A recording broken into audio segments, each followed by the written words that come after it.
Hello and welcome to Nutshell Recaps. This video explains the synopsis of the movie, Loving Adults. Warning, there will be spoilers, so proceed with caution. Don't forget to hit the like and subscribe button, it will really help our channel grow. The film opens with Lenore, a middle-aged woman dressed in her red jacket, getting ready to go for a morning jog. A background narrator informs her that most murders are committed out of love and are not typically random as she flees her home. Christian, Lenore's husband, is seen waiting in a van that is filled with resentment against her in the meantime. As soon as Lenore passes him, he starts the van and chases after her. He then rear-ends her and runs the vehicle over her. The narrative then switches to an elderly pop telling his daughter about this murder case. The detective confesses to being convinced of Christian's culpability during lunch and says he can't stop thinking about the case. He continues the story after warning his daughter about the perils of love, taking us 3 days before the murder to the previous moment. Lenore slept that evening. At 3 in the morning, Christian's phone begins to ring, waking her up. As the beeping continues, Lenore insists on finding out who is contacting Christian at such an odd hour. At first, Christian tries to fib and say it's work-related. Christian, on the other hand, exhibits protective behavior and declines to hand over his phone, raising questions about if he is hiding something or even having an affair. Christian reacts angrily and smashes the phone against the wall as she tries to take it from him. The narrative then digs into the history of our key characters, giving us a glimpse into their pasts. Together with his friend Peter, Christian co-founded a business that specializes in construction. Lenore, on the other hand, was a talented violinist who had to give up a promising career to care for their ailing son Johan. Christian receives an apology from Lenore for their altercation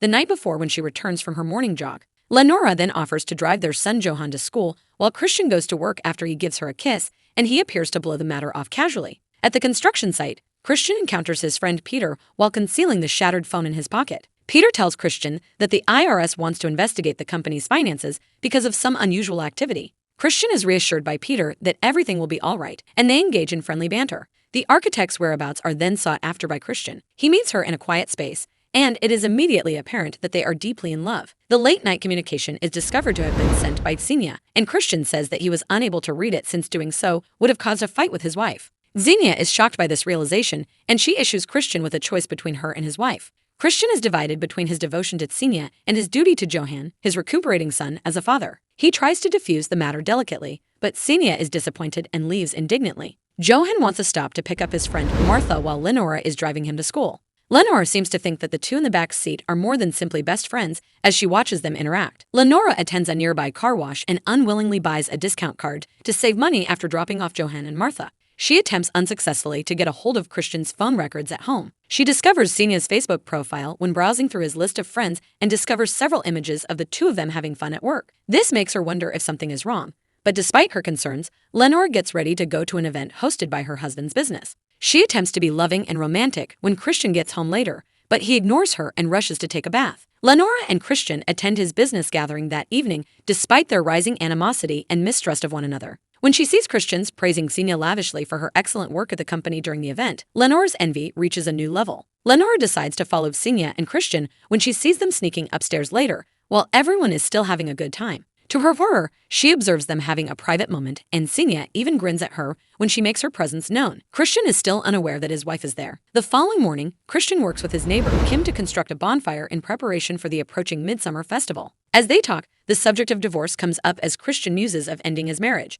Invoking his own experience, Kim counsels Christian to be open and honest with Lenore about his emotions, arguing that doing so would benefit them both. Lenore confronts Christian and inquires as to whether he has begun seeing someone else before he can bring up the topic with his wife. Christian musters up the guts to tell Lenore face-to-face that he no longer desires to be married. Lenore confesses she spotted him with Xenia at the office the day before after finding it impossible to keep her own secret any longer. This revelation sets off a major argument as Lenore vents her frustration and rage over having given up her job for their sixth son for the previous 20 years, and now perhaps losing everything if they get divorced. By threatening to denounce Christian to the authorities for fraud in his business that led her to give up her profession, she escalates the matter even further. Lenore reveals Christian's dishonest financial practices throughout their conversation, specifically how he manipulated the shares of the company to obtain funding for Johan's medical care. She makes it apparent that she has already sought legal counsel and cautions Christian that she might hold him accountable for the deception if he departs. Lenore is prepared to use this knowledge as a silver bullet to defend herself and their family. Later, Christian and his friend Peter discuss the matter at work, but it is difficult to resolve the fake money issues.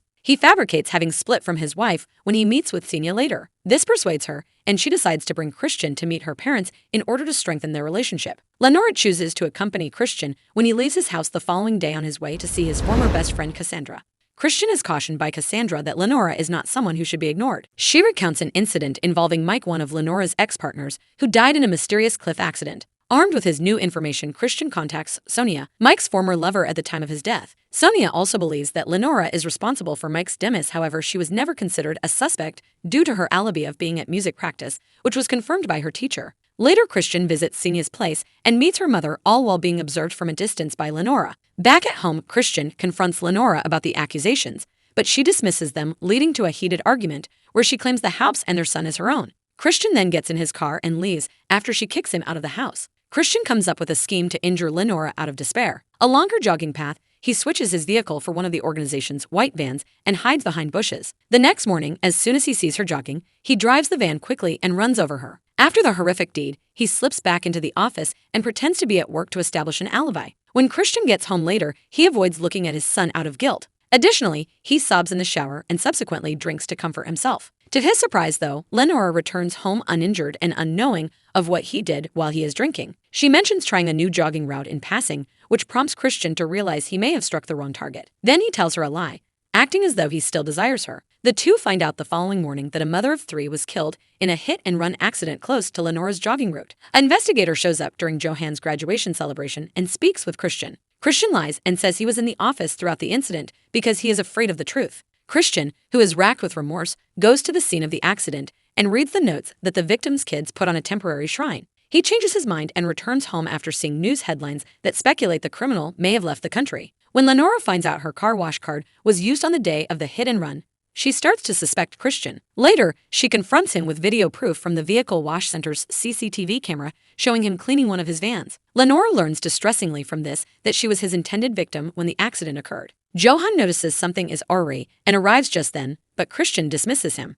He then makes an attempt to explain, but Lenora reports him and contacts the investigator. But before she can respond, he grabs the phone and informs her that he knows something about the Romanian license plate that was observed at the scene. Lenora seizes the chance and bolts from the house. Christian attempts to comfort her, but she only takes her phone and runs. Christian tries to phone Sonia during his perplexity, but she doesn't pick up. Soon later, the detectives go to their home to collect further evidence. Later on that evening, Lenora and Christian had dinner together at a posh restaurant. Lenora then reveals her strategy, saying that while she won't press charges against him for his crimes, she will insist that he killed Xenia and bar her from their relationship. Lenora feels uneasy with Christian and thinks committing a crime will strengthen their relationship. Christian initially rejects the idea, but after learning that Lenora was responsible for killing Mike and fabricating an alibi by filming herself playing the violin while her teacher was abroad, he becomes terrified and accepts her proposal. Christian chooses to use this model to their joint strategy to get rid of Xenia. By planning a vacation that will guarantee people see them together as part of their plan, they create their alibi. While Christian completes the mission of murdering Xenia and makes it appear as though a robbery, the couple decides to take a vacation